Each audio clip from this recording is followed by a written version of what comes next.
6 years after the Salt Lake City Olympics, I decided to start training for the Vancouver Olympics. Only 40 men would get to compete in Vancouver. I was always ranked about 45 in the world, and I was by far the oldest one. Everybody thought I was a coach.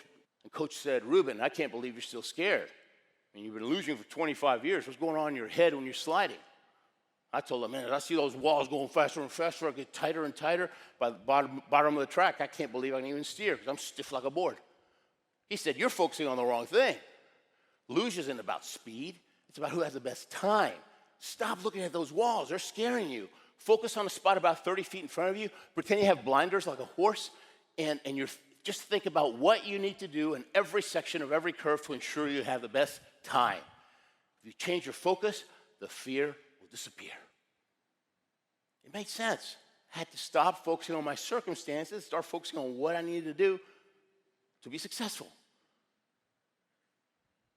That night, I did about 100 mind runs, visualization runs, with blinders on, and just focusing on my driving. The next day, on my next run, the fear disappeared. It didn't reduce in intensity, it disappeared. Changing the focus changed the experience.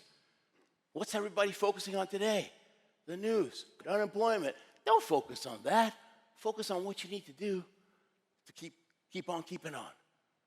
Focus on why you got into this business in the first place. Get back to that why. Change the focus, changes the experience, changes everything. Changes everything. It does.